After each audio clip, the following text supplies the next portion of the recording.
Amém. Glória a Deus, vai. Pega. Salve as irmãs com a santa e gloriosa paz do Senhor Jesus. Amém. Amém. Glória a Deus.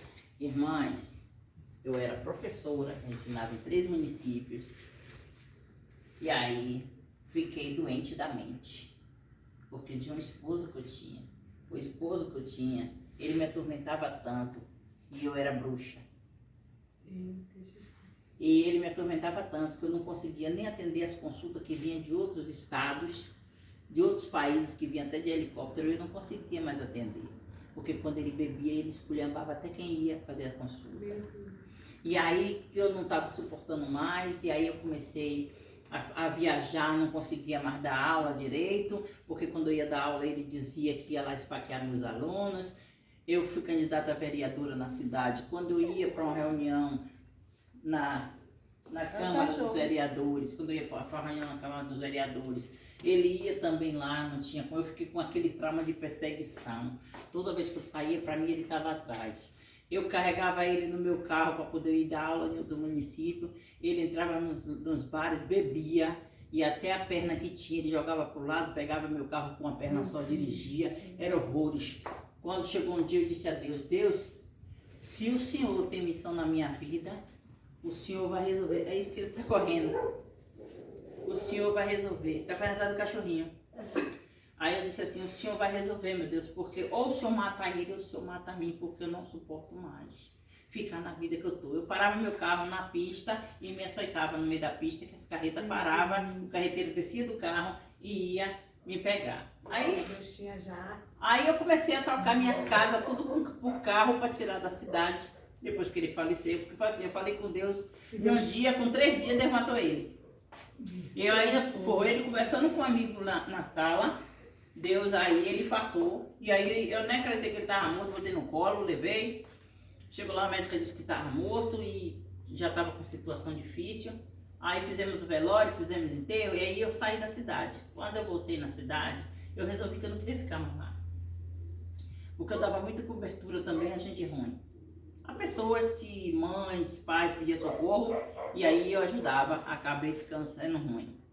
Fiquei com fama, que não devia, mas fiquei com fama porque dos olhos dos outros. Aí, resultado. Aí eu comecei a tirar casas da cidade, trocando por carros e comprando casas e terrenos em outro lugar, através dos carros. Aí fui para uma cidadezinha. Nessa cidadezinha, é perdição total. É calamidade total do mal. Mesmo tendo crentes, mas tem crentes que você já sabe que tem filhos também em certas situações. Verdade. E aí os pais que não vigiam acabam entrando pelo bolo também. Era Sodoma e Gomorra. É. Pronto. Disse tudo onde eu morava era Sodoma e Gomorra. Resultado. Quando eu passei a ser, aí eu comecei a beber a água ungida do apóstolo Valdomiro Santiago. Doente, doida. Ninguém sabia que eu era doida porque eu tomava os remédios e eu andava normal. Aí quando eu dizia que eu era doente, ninguém acreditava. Aí, quando foi um dia, eu comecei a beber a água ungida. Eu e meu cachorro. Eu sentava para assistir e ele assistia também. E eu botava a vasilhinha de água dele lá e eu cá. Ele não perdia um culto, eu não perdi um culto. Quando eu senti, e fiquei trancada dentro de casa, jejuando, consagrando e com feiras dentro de casa. Quando ia para a igreja, pelo fundo do quintal, para o povo não saber que eu estava sendo crente. Que era para poder eles não me barrar e eu perder a bênção, como eu já tinha feito várias vezes. Eu já fui crente várias vezes. Para não fazer nenhum trabalho. É. E quando eu no passado, eu já fui crente várias vezes, só que eu era uma crente, que eu li a Bíblia, eu fui professora dominical da palavra na Assembleia e tudo, mas eu não tinha intimidade com Deus. Eu conhecia tudo, mas não tinha intimidade. E aí fiquei Raimunda. Quem conhece Raimunda? Grande Raimundo, na igreja do Raimundo. É, foi assim que eu fiquei. Então aí quando eu conheci esse apóstolo pela televisão, era quando eu ia dar aula em Birapitanga na casa de pra casa de minha mãe. Quando chegava lá, minha mãe já estava com um copinho de água para me beber, porque eu tomava remédio de doida. E aí tomava aquele copinho de água e dormia.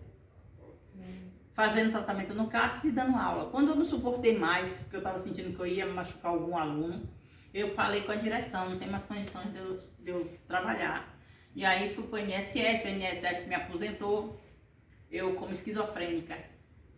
E aí, eu doente, indo para a igreja, botei meus documentos do INSS no púlpito, Pastor, vai mais para lá. botando meus documentos no púlpito para ser orado e tudo. Mas aí viram a luz do Espírito Santo, viram além, coisas que eu não via porque estava doida, mas estava buscando com muita sede, porque eu bebia pelo ouvido, eu fazia de meus remédios de droga, porque eu andava no meio do tráfico, andava no meio de tudo, e quando eles me ofereciam droga, aí eu já tinha minha droga, porque eu quebrava meus remédios e eu cheirava meus remédios para dizer que era droga, para não me envolver e passar sossegado. Quando eles descobriram tudo isso, começaram, o pessoal da igreja, como obreiros, pastores, começaram a me assolar espiritualmente, permitindo que eu recebesse provas. Aí eu fui para a Cova do Leão, eu fui para um monte de cova que tinha na Bíblia. Por último, eu fui para a prova de Jó. Por último, eu fui para a prova de Jó. Como eu tinha os cachorros dentro de casa, e Deus viu que eu era inocente, Deus aí me levantou. Ele disse, eu vou me levantar em você. Aí me levantou. E aí me ungiu e me consagrou. Nessa história toda eu fui ungida a obreira. Depois que fui ungida a obreira, ficou mais forte as situações aí. Fui batizada no Espírito Santo. Comecei em casa, que Deus mandou me ajoelhar, tomar banho, me ajoelhar dentro do banheiro. E aí mandou eu derramar óleo ungido na minha cabeça, o óleo que eu tinha trazido do monte, com os pastores. E eu estava na